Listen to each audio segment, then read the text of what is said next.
बच्चों, welcome back to my YouTube channel Hindi grammar by Sumitra Sharma. हमने पहले एक वीडियो बनाया था, उसमें मैंने 18 जून को पहली शिफ्ट में जो नेट का एग्ज़ाम हुआ था उसको हल करवाया था। अब आज ये जो वीडियो है इसमें 18 जून सेकंड शिफ्ट में जो नेट का एग्ज़ाम हो रहा है उसका फ़र्स्ट पेपर मैं आपको हल करवाऊँगी, जिसकी मैं सिर्फ आंसर की आपको बताऊँगी। तो मैंने आपको बताया भी था, जैसे कि हमें ध्यान है नेट का एग्ज़ाम है वो कैंसिल हो चुका है। कुछ कारण रहे हैं, पेपर लीक होने की वजह से हम ऐसे सुनने में आया है, न्यूज़ में भी आया है कि 5-5 हज़ार रुपये में पेपर बिक गए हैं। तो उसकी वजह से गवर्नमेंट ने फ़ैसला लिया कि इस पेपर को रद्द किया जाए। तो हो सकता है आने वाले कुछ ही दिनों में ये नेट का एग्ज़ाम वापस हो। तो आप अपनी तैयारी मत छोड़िए, अपनी तैयारी जारी रखिए। तो मैं जो आपको आंसर करवा रही हूँ, हो सकता है इन दोनों पेपर में से एक आधे क्वेश्चन आपको नए एग्ज़ाम में देखने को मिले, तो आपको ज़रूर फ़ायदा होगा। ज़्यादा से ज़्यादा मेरे चैनल को सब्सक्राइब करें और शेयर करें वीडियो, और लाइक करें और प्लीज़ कमेंट भी करें, ताकि आगे आने वाले वीडियो में मुझे पता लग सके कि आगे आपको कौन सा वीडियो चाहिए, या फिर कोई गलती हो जाए तो आप कमेंट बॉक्स में ज़रूर बताएं। मैं एक नया वीडियो बना दूँगी उसको सुधारने के लिए। हो सकता है वैसे तो ज़्यादा से ज़्यादा मेरी कोशिश यही रहेगी कि मैं गलती ना करूं, पर फिर भी पता नहीं। हाँ, क्योंकि ये जो आंसर की है वो ऐसी बुक्स में से मैंने उठाई है, तो हो सकता है नेट है जो नई आंसर की आए, पता नहीं कौन सा प्रश्न का उत्तर सही माने, कौन सा ऑप्शन उसका सही हो, तो इसका कुछ कह नहीं सकते हैं। तो चलिए हम स्टार्ट करते हैं पहले प्रश्न से कि यदि दक्षिणी अमेरिका में वृक्क रोगियों की संख्या में 25% कमी होती है, तो विश्व में कुल वृक्क रोगियों की संख्या में कितने % कमी आएगी। ये डीआई का प्रश्न है। इसमें आपको ये सारणी दी हुई है, जिस सारणी में आपको विश्व में रोगों का प्रतिशत दिया हुआ है, जैसे हृदय हो गया, एड्स हो गया, तपेदिक हो गया, हेपेटाइटिस हो गया, किडनी डिजीज़ है एंड अदर्स है। इन सब के आपको परसेंटेज दिए हैं और नीचे सारणी दी है, तो आप इसको हल करेंगे। मैथमेटिक्स का डीआई का क्वेश्चन है, तो पहले क्वेश्चन का आंसर होगा ऑप्शन नंबर 3 10%। दूसरा प्रश्न है, यदि यूरोप में रोगियों की संख्या में प्रतिवर्ष 10% की वृद्धि होती है, तो 2 वर्ष पश्चात यूरोप में रोगियों की संख्या और 2023 में दक्षिणी अमेरिका में वृक्क रोगियों की संख्या के बीच का अंतर कितना है। इसका सही आंसर होगा ऑप्शन नंबर 1 8 लाख। प्रश्न नंबर 3 है, यदि विश्व में यकृत शोथ रोगियों की संख्या में 6% और हृदय रोगियों की संख्या में 22% वृद्धि होती है, तो विश्व में यकृत शोथ रोगियों की संख्या और हृदय रोगियों की संख्या का नया अनुपात क्या होगा। तो तीसरे प्रश्न का सही आंसर है ऑप्शन नंबर 3 159 अनुपात 671। ऑस्ट्रेलिया में प्रश्न नंबर 4 है, ऑस्ट्रेलिया में वृक्क रोगियों की संख्या विश्व में हृदय रोगियों की संख्या का लगभग कितना % है। तो इसका सही आंसर होगा ऑप्शन नंबर 2 6.82%। प्रश्न नंबर 5 है, अफ्रीका में रोगियों की संख्या का एशिया और उत्तरी अमेरिका को मिलाकर वहाँ के वृक्क रोगियों की संख्या के साथ का अनुपात कितना है।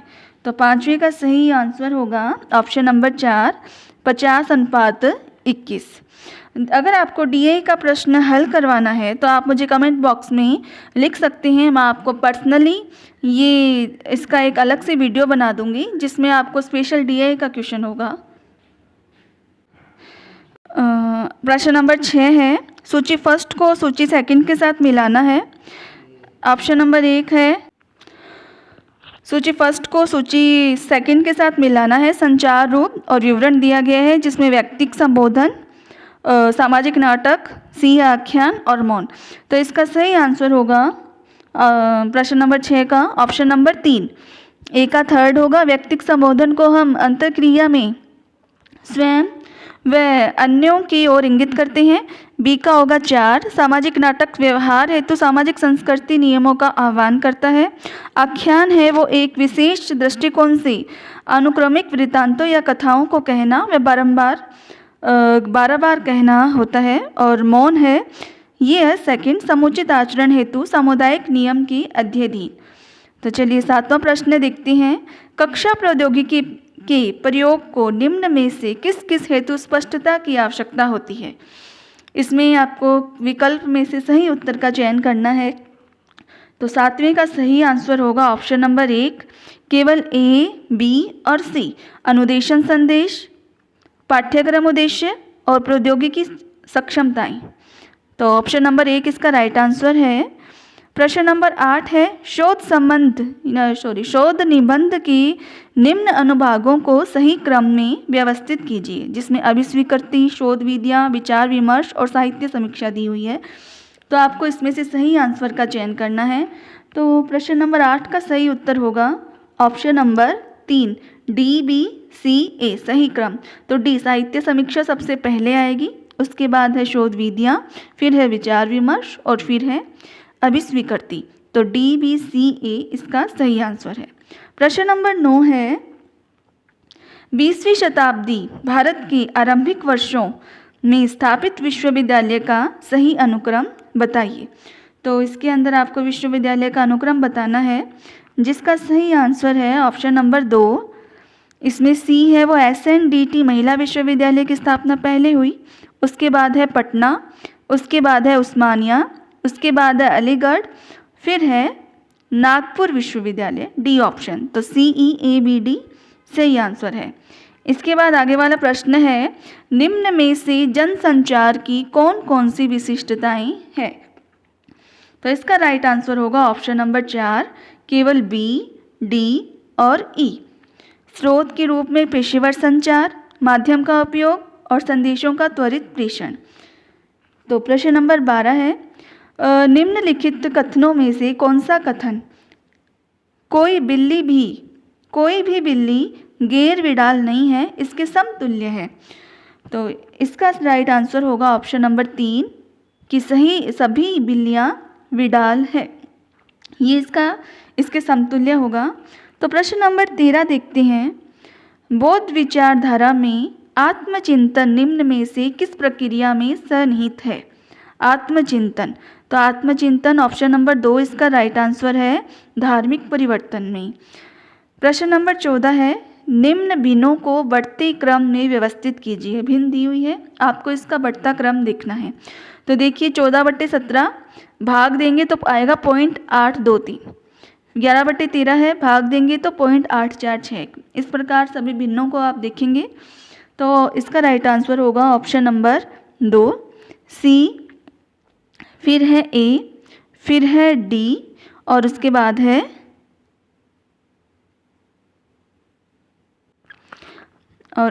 में है बी। तो राइट आंसर है इसका ऑप्शन नंबर 2। तो 15वां प्रश्न है, सतत विकास लक्ष्य SDG से संबंधित निम्नलिखित का निम्न संख्या से उच्च क्रम में सही अनुक्रम क्या है। तो इसका राइट आंसर होगा ऑप्शन नंबर 3, BCDA। ध्येयों की गोलों की संख्या, लक्ष्य टारगेट की संख्या, फिर है संकेतकों की संख्या, फिर प्रकाशनों की संख्या। ऑप्शन नंबर 3 इसका राइट आंसर है। प्रश्न नंबर 16 है, निम्नलिखित में से कौन स्वयं पाठ्यक्रमों हेतु नियुक्त किए गए राष्ट्रीय समन्वयक है। तो प्रश्न नंबर 16 का सही आंसर है A, B, C और E। इसमें D नहीं होगा, A, B, C, E option number 4 इसका राइट आंसर है।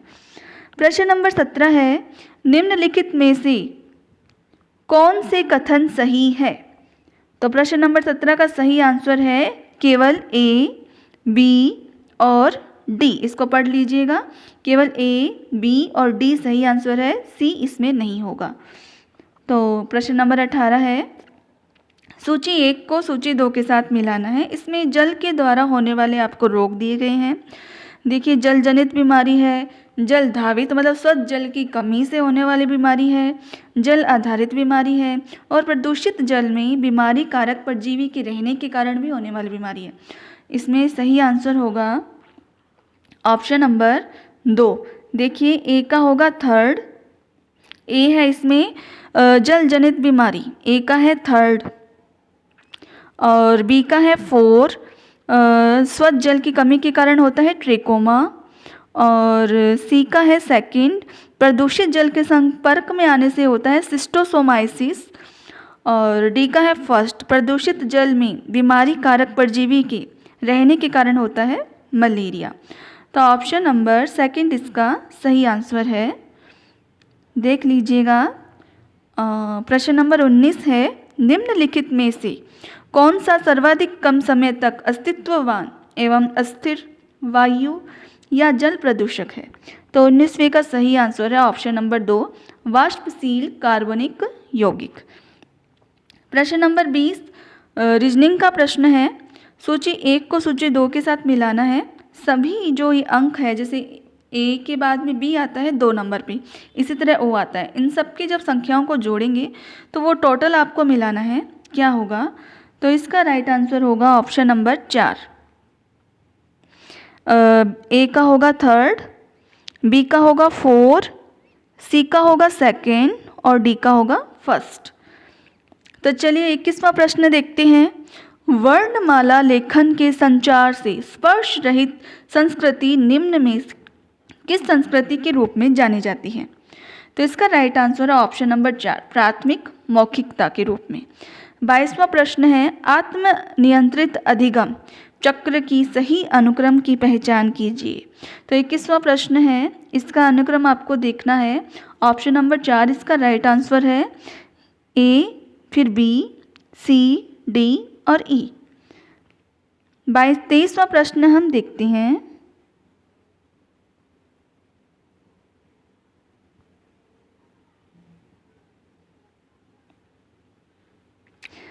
सॉरी 22वें का है ऑप्शन नंबर 3। 22वें जो मैंने बताया था, इसका मैंने बता दिया था आपको, ऑप्शन नंबर 4 बताया था, इसका 4 नहीं होगा, इसका होगा ऑप्शन नंबर 3, ECAD। सॉरी, इसमें सबसे पहले आएगा कार्य विश्लेषण, उसके बाद है लक्ष्य निर्धारण, उसके बाद है योजना बनाना, फिर है रणनीतियों व कार्यनीतियों का अधिनियम, फिर अधिगम नियमन। तो प्रश्न नंबर जो ये 22 है, इसका राइट आंसर होगा ऑप्शन नंबर 3। अब बात करते हैं 23वें प्रश्न की, किशोर तापीय ऊर्जा संचायक के बारे में सही कथन है। तो इसके बारे में सही कथन ऑप्शन नंबर 4 है। ये पांचों ही जो कथन है वो सारे सही है, तो ऑप्शन नंबर 4 इसका राइट आंसर है। आगे वाला प्रश्न है, अंतर्राष्ट्रीय सौर संधि अधिकांश ऐसे देशों के मध्य की गई है जो आंशिक रूप में अथवा पूर्णतया स्थित है। तो इसका राइट आंसर है ऑप्शन नंबर 3, कर्क रेखा व मकर रेखा के मध्य। आगे वाला प्रश्न है 26वां, निम्नलिखित को बढ़ते क्रम में व्यवस्थित कीजिए। तो 26वें प्रश्न का राइट आंसर है ऑप्शन नंबर 3, BADC। तो बी का है पशु, उसके बाद आएगा घरेलू पशु, फिर आएगा भार ढोने वाले पशु, फिर आएगा घोड़ा। 27वां प्रश्न है, आधार M संख्या पद्धति यदि LM संख्या L को निरूपित करता है, जब इसे आधार 10 संख्या पद्धति के रूप में रूपांतरित किया जाता है तो निम्नलिखित संख्याओं A से D के आरोही क्रम को चिन्हित कीजिए। तो 27वां प्रश्न है, इसका सही आंसर है ऑप्शन नंबर 1, BACD। अब बात करते हैं 28वें प्रश्न की, कि मेरा विश्वास है कि मैं इस कक्षा में अच्छा करूंगा, राम ने अपने भाई को बताया। SAT के वाचिक या शाब्दिक भाग में मैंने पूर्ण अंक प्राप्त किए हैं और मैंने सदैव अपने साहित्य विषय की कक्षाओं में उत्कृष्ट स्थान प्राप्त किया है। राम निम्नलिखित में से क्या प्रदर्शित कर रहा है। तो इसका राइट आंसर होगा ऑप्शन नंबर 1, उच्च आत्म सम्मान, हाई सेल्फ स्टीम। 29वां प्रश्न है, इसमें लिस्ट 1 को लिस्ट 2 से मिलाना है, ये कंप्यूटर का प्रश्न है। तो 29वें का मैं सीधा आपको राइट आंसर बताती हूँ। इसका राइट आंसर है ऑप्शन नंबर 4, HTTP है। ए का थर्ड नंबर, ए का होगा थर्ड, बी का है सेकंड, सी का है फर्स्ट और डी का है 4। तो 4 नंबर ऑप्शन है वो राइट है। अब बात करते हैं 30वें प्रश्न की, सरल पंजीकरण अनुपात अहम जनसंख्या के किस आयु वर्ग के प्रतिशत के रूप में उच्चतर शिक्षा में पंजीकृत विद्यार्थियों का संख्या मापन है? तो इसकी एज है 18 से 23 वर्ष। ऑप्शन नंबर 3 इसका राइट आंसर है।